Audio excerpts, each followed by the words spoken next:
D&D is a game where you can do anything, but what's the most powerful thing you can do? What is the optimal choice for every species in the game? Like, what are dwarves actually best at, aside from the obvious sex appeal? We are going through every species in D&D and giving the class they buff the most with their unique abilities. Let's do this. The best Aasimar combo is Fighter, because you can fly even in heavy armor, and most flying races can't do that, plus you get extra damage on your attacks. Basically, you're a heavy armor strike helicopter with a longbow. There are 4 types of Dragonborn: Metallic, Chromatic, Gem, and the base version in the PHB. Metallic, Gem, and base's strongest combo is Barbarian. Your breath weapon can toast crowds of enemies, which barbs usually struggle with, at the cost of only 1 of your attacks. Plus, barbs have high constitution, which is the stat your breath weapon uses. Gem Dragonborn can also get psychic damage resistance, which combos with the 2014 Totem Barbarian, giving you resistance to all damage in the game. Chromatic Dragonborn are a curveball though. Their best combo is Druid, all thanks to chromatic warding. This gives you immunity to a damage type, letting you do specifically horrific things, like casting Cloud Kill as a Spore Druid, grappling an enemy, and holding them in the area of the spell's effect while you are immune. Remember the saying, if it sounds like a war crime, it's probably a good time. 2024 PHB dwarves and hill dwarves get +1 to their hit points for every level you have. Remember the saying, if their ass is fat and their HP is stacked, that's a barbarian about to attack. It's the tankiest species, play the tankiest class, barbarian. Mountain dwarves are different though, because they get proficiency in light and medium armor, letting you throw a half plate on your sorcerer and completely axe dexterity to bump your charisma and constitution, making you extra tanky while still having decent AC. This is actually the build that Matt Mercer used in Exandria. There's too many elves in this game, but here we go. High Elf's best combo is Rogue, because you get a free wizard cantrip. That means you can pick Booming Blade, attack with it as a rogue for free every turn, and then disengage as a bonus action and run away. Then if the enemy tries to follow you, they trigger the Booming Blade and explode. And you can do this every turn for free. Spoiler alert, pretty much any species that gives you a free cantrip is going to be great as a rogue thanks to this combo. Wood Elf's best combo is Swashbuckler Rogue. You've got enhanced movement, pass without trace for crazy stealth shenanigans, and you can run in, attack, disengage for free, and still have your bonus action to hide even when lightly obscured. Drow Elf's best combo is Warlock. 120 feet of dark vision makes you a terrifying nighttime sniper with Eldritch Blast. Plus, you get the Darkness spell for free, which you can combo with the Invocation Devil's Sight to straight up brutalize enemies even if they have dark vision. Eladrin's best combo is Druid. The flavor is awesome and you can teleport and set people on fire while wild shaped. Now, sea elves aren't great unless your campaign is happening underwater, but if it is, they make good paladins because your high charisma combos beautifully with Friend of the Sea, letting you make friends with a bunch of fish if you want to roleplay Aquaman. Plus, your elvish charm resistance and paladin aura make you almost unbreakable when it comes to charm effects. Shadar Kai are a disgustingly powerful race that can go with basically anything, but my favorite is Cleric. Not only is it a nice character subversion of dark and light, you can hit enemies with your powerful touch spells and then teleport away without provoking an opportunity attack. Slapping an enemy into a heart attack with inflict wounds and then vanishing in a puff of smoke is strong, and resistance to all damage while in heavy armor is filthy. Astral Elves make fantastic rogues with the ability to cycle into any skill you need. Combo with reliable talent, and after a long rest, you can set up guaranteed success with any skill or tool in the game, plus teleportation is nice. Half Elves get +4 to their ability score increases rather than the usual +3. This shores up monks beautifully, who rely on a lot of stats to be good to be really effective. Plus the bonus skills make you useful outside of combat as well. Hey bud, I'm just popping out to the shop. You need anything? I need meaning.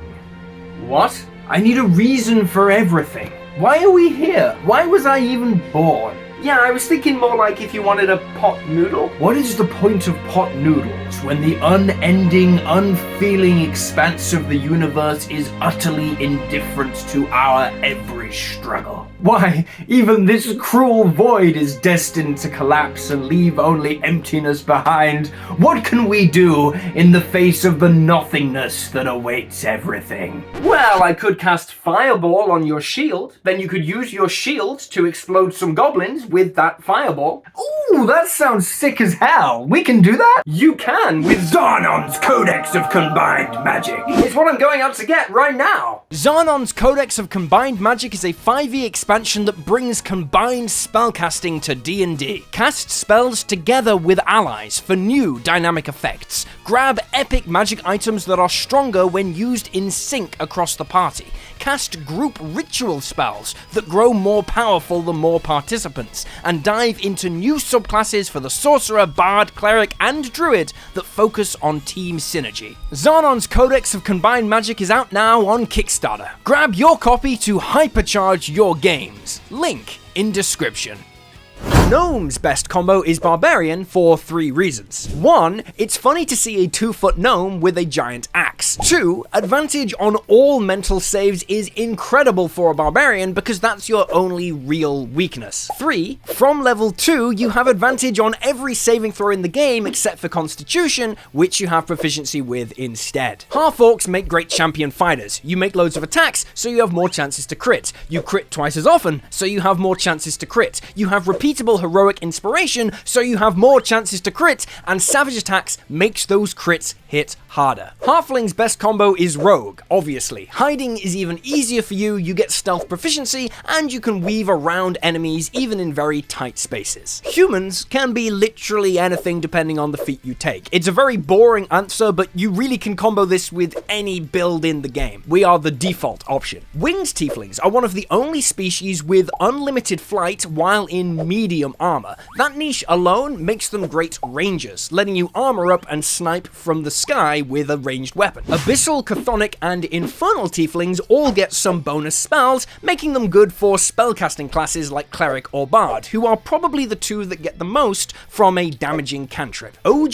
Aarakocra had a fly speed of 50 feet while only wearing light armor. Combo that with a monk, and you have the fastest species in the game in a race that lasts more than 6 seconds. Modern Aarakocras still fly, and they make great warlocks. You appreciate the defensive benefits of flight as a relatively squishy caster, and you can hover directly above enemies, snipe them with Eldritch Blast, and use the Grasp of Hadar invocation to lift them 10 feet into the air. They then fall prone for all your allies to smash them into the dust. OG Changelings get a very rare +3 to Charisma for their stats. Sadly, they lost that in Errata, but still, they can endlessly shapeshift at no cost, without a duration limit. This makes them an unparalleled bard, and you can combo the shape changing with all your skills for some fantastic roleplay opportunities. Deep Gnomes make fantastic rogues, thanks to the dark vision and advantage on all stealth checks. Your magic resistance plus the rogue's evasion trait also gives you advantage on every saving throw in the game except for strength and constitution for a very tanky, stealthy build. Duergar make great paladins. You get invisibility, which is a great spell, and you get enlarge reduce, which increases your size and in turn increases the reach of your paladin aura and lets you deal extra damage on attacks. The advantage on saves to avoid the charmed and stun conditions is also great for a frontline combatant. Fairies make great warlocks. Fairy Fire is a fantastic spell that gives you and everyone else advantage on all your attacks, and you're attacking a lot with Eldritch Blast. Fairies also appreciate the free casting of it, so it doesn't eat your limited spell slots, and as before, Eldritch Blast plus Grasp of Hadar plus being directly above someone equals an extra 1d6 damage and knocking them prone without a save. Very strong. Firbolg's best combo is Bard, grabbing you expertise on the charisma skills to combo with Speech of Beast and Leaf. You're now the most popular guy in the forest, if you don't mind making friends with squirrels and stuff. Plus, invisibility is handy for a squishy caster. There are 4 types of Genasi. air, go with Tempest Cleric. This lets you fling enemies 10 feet away with just a handshake, using the Genasi's Shocking Grasp and the Cleric's Thunderbolt Strike feature. Earth Genasi's best combo is Armorer Artificer. With their free casting of Pass Without Trace, you are an infiltration machine with your Infiltrator armor. And being able to cast Blade Ward as a bonus action will help keep you alive, especially in the early game while you're waiting on your heavy armor. Fire Genasi are a pretty mid species, honestly, and not much really stands out as benefiting from them, but they do make okay bards, getting some fine damaging spells that bards don't normally get. Water Genasi are best saved for aquatic campaigns,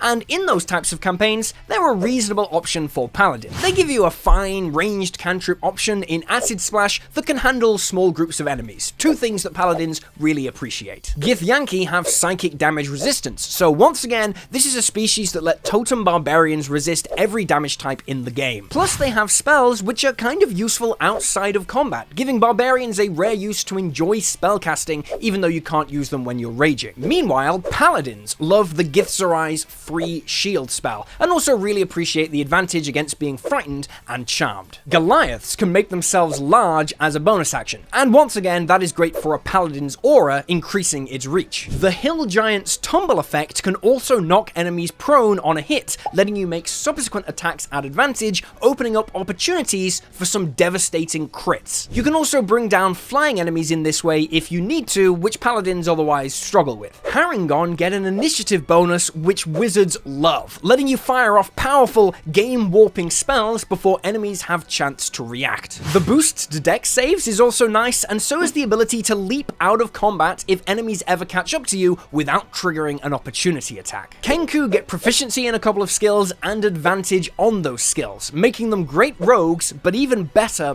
bards. The bard's high charisma combos beautifully with your mimicry abilities for some great roleplay shenanigans. Locathah's Leviathan Will gives you advantage on saves against being charmed, frightened, poisoned, paralyzed, and put to sleep. All of these are amazing on a fighter, who usually have weaker wisdom saves, which all of those conditions target. Magic Initiate and Eldritch Knight Fighter can grab you Create or Destroy Water to get around your limited amphibiousness, so that's no longer an issue. Owlin have Flight, 120 feet of Dark Vision, and Proficiency in Stealth, making them the ultimate long-range nighttime snipers. Because fighters make the most attacks, they get the most benefit from raining down endless arrows at advantage from above. Goblin's best combo is Moon Druid, because your nimble escape lets you bonus action disengage even when you're wild shaped. This opens up some really cool wild shape options that aren't just brown bear all the time, like elk or rhino, letting you charge down enemies. The best combo for Satyr is, once again, Paladin. Satyr's magic resistance plus your Paladin's boost to all saves is incredibly resilient,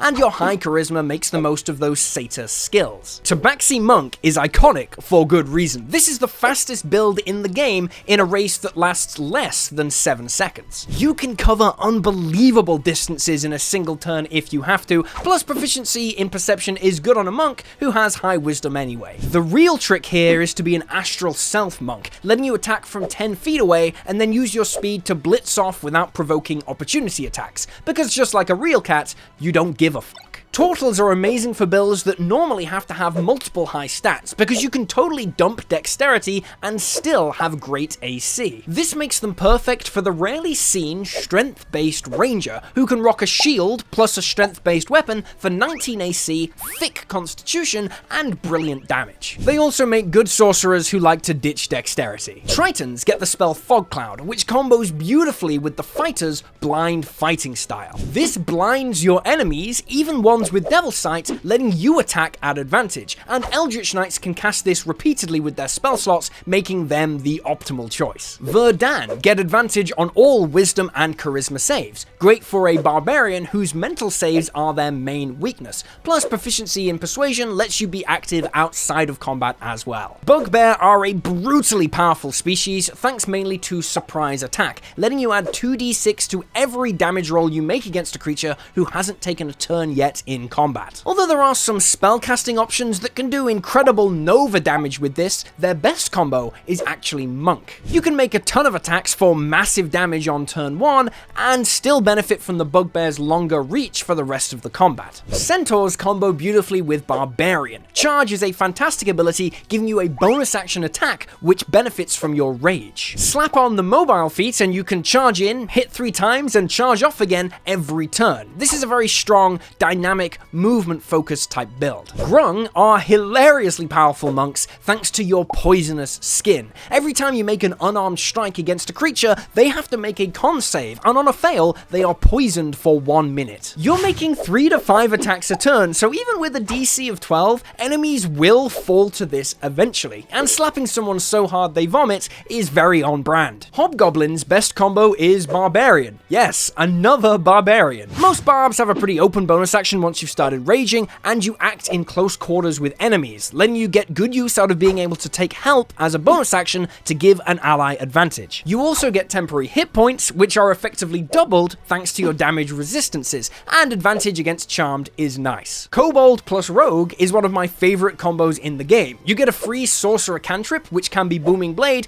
and you can let out a Draconic Cry to set up your own sneak attacks at advantage. Lizard Folk's best combo is Druid. Any species which gives you a feature that can work while wild-shaped is powerful, and Hungry Jaws lets you bite as a bonus action while transformed, giving you 3 attacks a turn as a bear or similar overpowered transformation. Minotaurs, meanwhile, go surprisingly well with Valor Bard. You have Goring Rush, which is a bonus action attack every turn, however it requires you to take the dash action to use it. But Valor Bards can cast haste on themselves, giving you an extra action every turn, which you can use to dash, doubling your movement speed and giving you +2 AC and giving you access to that bonus action attack. Combo that with Booming Blade and Hammering Horns to push an enemy back, and you have a surprisingly powerful lockdown effect. Just do not drop concentration. For orcs, funnily enough, the best option is Cleric. The first time you would fall to 0 hit points, you fall to 1 instead with the orc's relentless endurance. This lets you stay on your feet, even if the entire party is hit with a meteor swarm, and then you can heal yourself and others. This is basically the TPK insurance build. Very solid. Just like Lizard Folk, Longtooth Shifters make great Moon Druids, thanks to a bonus action bite attack that you can take while wild-shaped. I actually have this as the most powerful level 2 build in the game using the 2014 rules. Shout out also to Wild Hunt Shifter plus Barbarian, which lets you make every attack at advantage across the entire game with 0 drawbacks, and the extra tankiness is nice. Yuan-Ti are great, and can work for basically anything, because magic resistance is great on basically anything. The best option though is probably Cleric, because they get the most out of the Yuan-Ti spell list, and you can use your many spell slots to repeatedly cast Suggestion,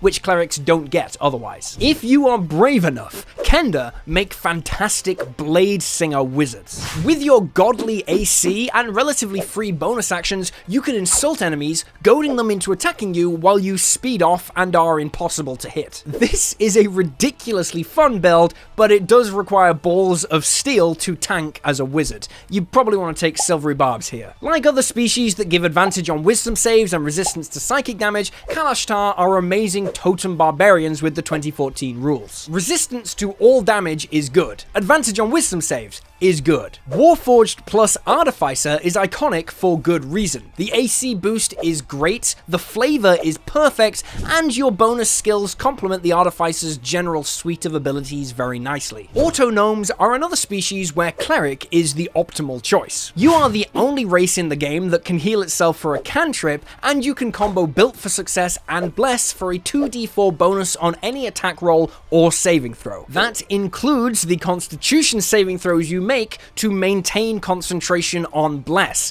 This combo actually defends itself. Gith are hippos with guns and an ability that make you hit harder with guns. Obviously, the best combo is Fighter. Plasmoids work best naked, letting you squeeze through tiny spaces and reshape yourself into whatever form you like. As such, monks, the build designed to fight naked, are the best choice here. Thri-Kreen's best combo is debatable, they are very strong, but I'm giving it to Fighter. You You have 4 arms, letting you use a shield and 2 light weapons at the same time. You can even use your 4th free hand to reload those weapons. Basically, you're the ultimate 2 ranged weapons dexterity-based fighter with a shield. Just remember to grab the crossbow expert feat. Leonin are cat people who can frighten everyone within 10 feet with a bonus action roar, just like real-life furries. The Oath of Conquest Paladin has a feature which reduces all enemies' speed to 0 if they're frightened within 10 feet of you, so this combo just makes sense. Plus, paladins who like fighting in close range appreciate the extra movement speed. Hexblood are a powerful species that give you the spell Hex for free. That combos beautifully with Fighter, who make lots of attacks and get an extra d6 damage on every one. Eldritch Knights can use their spell slots to cast Hex multiple times a day and have proficiency in con saves, letting you maintain concentration even when on the front lines. Dhampir have a feature called Vampiric Bite, letting you attack using your Constitution modifier and regain some hit points or get a bonus to your next attack roll or ability check if you're lower than half HP. It sounds crazy, but Swordsbard is the ultimate combo for Dhampir, specifically because of a disgustingly overpowered exploit in the rules. I'm not going to explain it here, but it's in this video if you want to find out more. Reborn are a species which are basically zombies, and their best combo is Bard. Knowledge from a past life boosts ability checks, making you a fantastic skill monkey species, and Deathless Nature gives you great insurance against dying from failed death saves. Put those together and you've got another pretty great Valor Bard, boosting all of your Bard skills and giving you insurance if things go wrong on the front lines. Simic Hybrid's best combo is the Beast Barbarian. The flavor is perfect and they complement each other beautifully. The Simic Hybrid's +1 AC is great, and Beast Barbarian's Bestial Soul lets you jump super high in the air. From there, you can extend your Manta Wings to glide, doing the old Wave Dash Hadazi combo which WotC had to ban out of shame. But it's still alive in this build. You'll easily be jumping 30 plus feet into the air and then gliding 60 feet a turn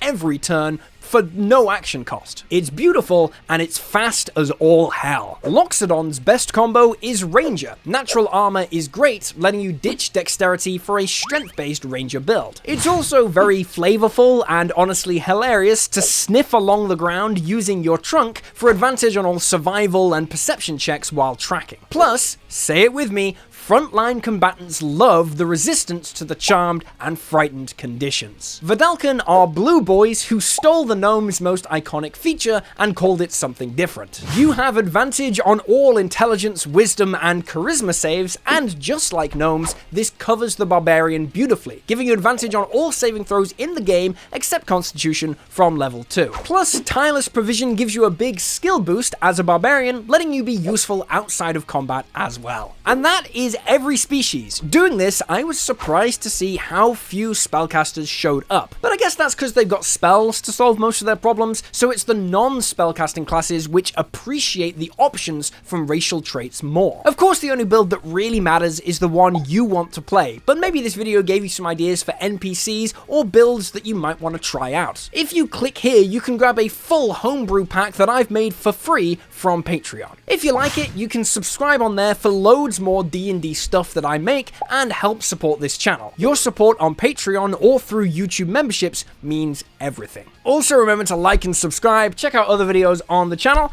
and yeah, that's all I got. I'll see you next time.